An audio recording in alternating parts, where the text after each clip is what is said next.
Bien-aimés dans le Seigneur, Shalom. Nous sommes dans la joie de nous retrouver ce vendredi 20 mai 2022 pour une nouvelle méditation biblique et nous vous saluons au nom de notre Seigneur et Sauveur Jésus-Christ.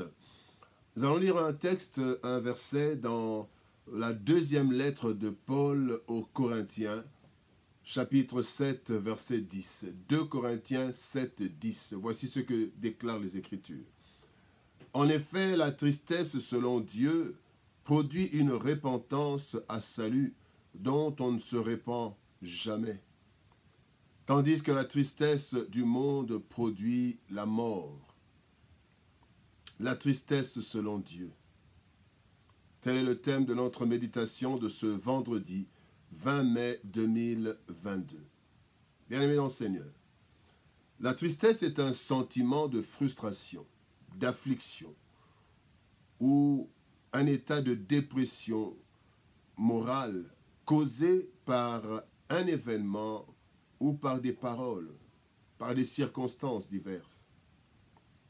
Tout être humain connaît ce sentiment. Enfants, grands, hommes, femmes, de toute race. Dans la Bible, le terme est traduit par douleur, peine, chagrin, la tristesse. Le texte du jour nous révèle qu'il y a la tristesse selon Dieu et la tristesse du monde, selon le monde. Les deux tristesses atteignent toutes les êtres humains. Toutes les deux, bien-aimés, atteignent les êtres humains. Tous les êtres humains, partout, mais n'ont pas les mêmes conséquences ou résultats. Voyons les deux tristesses, les deux sortes de tristesse et leurs résultats dans nos vies. Parlons d'abord de la tristesse selon le monde. Dans Proverbe chapitre 15, verset 13, la Bible dit « Un cœur joyeux rend le visage serein, mais quand le cœur est triste, l'esprit est abattu. » Quand le cœur est triste, l'esprit est abattu. Bien-aimés, la tristesse du monde produit la mort telle que nous l'avons lu dans le texte, tandis que la tristesse du monde produit la mort.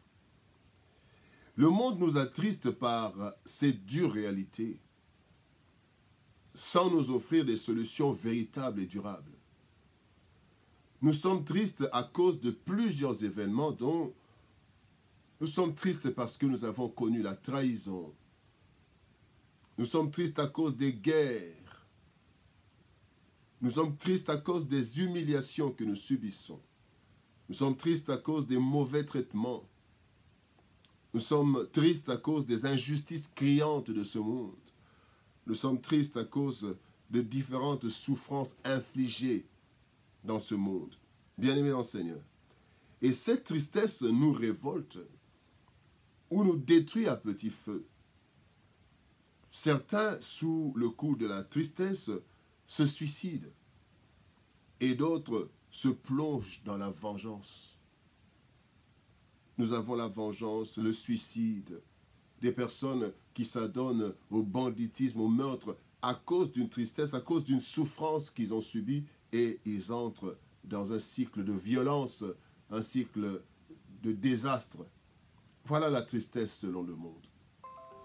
Mais nous allons parler maintenant de la tristesse selon Dieu. La tristesse selon Dieu, la Bible dit dans 2 Corinthiens, toujours chapitre 7, mais le verset qui précède le verset que nous avons lu, il est dit « Je me réjouis à cette heure, non pas de ce que vous avez été attristés, mais de ce que votre tristesse vous a porté à la repentance, car vous avez été attristés selon Dieu, afin de ne recevoir de notre part aucun dommage. » Bien-aimés, lorsque Dieu nous rend tristes par sa parole ou par son interpellation, à travers des serviteurs et des servantes, à travers son peuple, bien-aimés, l'objectif de Dieu dans cette tristesse, c'est de nous récupérer. La tristesse de Dieu nous montre notre égarement, nous montre notre situation, notre mauvaise situation et le danger que nous courons en restant dans une situation. Et la tristesse de Dieu nous ramène, nous culpabilise et nous presse pour que nous puissions arranger notre communion avec Dieu, que nous puissions arranger notre communion avec les autres, afin de jouir de la paix de Dieu. Bien-aimés, la tristesse divine est contrôlée par le Saint-Esprit. Pendant que la tristesse du monde, le monde nous rend tristes et nous laisse à notre propre sort. Mais la tristesse de Dieu, bien-aimé, est contrôlée par le Saint-Esprit. Et le processus de changement, le processus de récupération est aussi assuré par la puissance du Saint-Esprit. Ainsi, lorsque nous sommes attristés selon Dieu, Dieu nous prend en charge et Dieu nous remet sur les rails. Voilà la tristesse selon Dieu. Et maintenant, bien-aimés, la troisième chose que nous voulons voir, posons-nous la question, de quelle tristesse attristons-nous les autres? Parce que la tristesse vient des humains. La tristesse du monde vient des humains et la tristesse de Dieu passe par les humains. Et donc, bien-aimés, nous attristons les autres par nos actes. Nous attristons les autres par nos paroles. Mais de quelle tristesse attristons-nous les autres?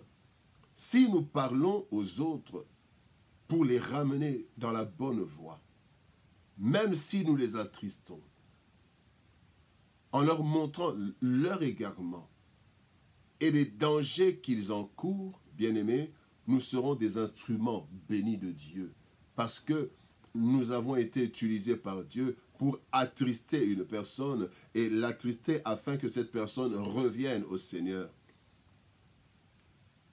Dans 2 Timothée chapitre 4, verset 2, Paul dit à Timothée, prêche la parole, insiste en toute occasion, favorable ou non, reprend, censure, exhorte avec douceur et en instruisant.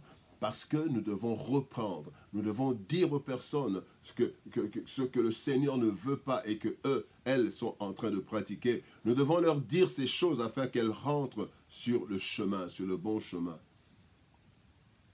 Mais si nous attristons les autres par notre comportement, par nos paroles, par nos actes, bien-aimés, nous courons le risque de porter la responsabilité de leurs actions, parfois destructrices.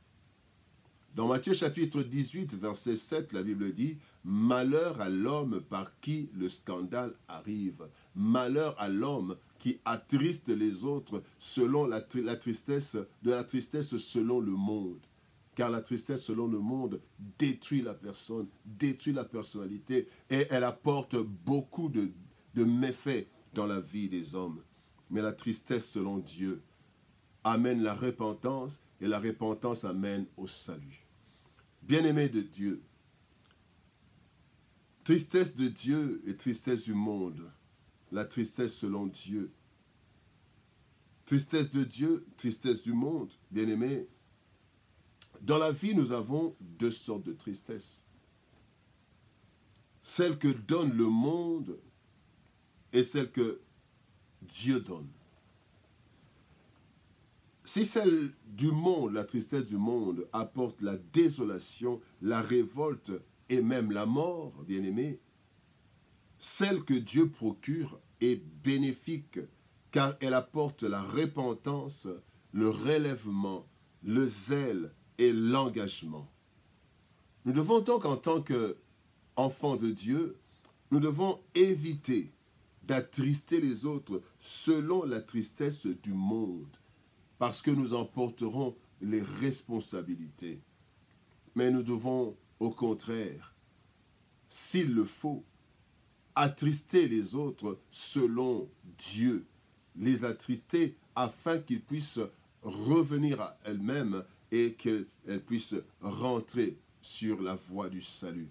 Bien-aimés, quand nous le faisons pour le salut, quand nous le faisons pour redresser la personne, cette tristesse que la personne va ressentir, c'est une tristesse bénie et le Seigneur nous en bénira.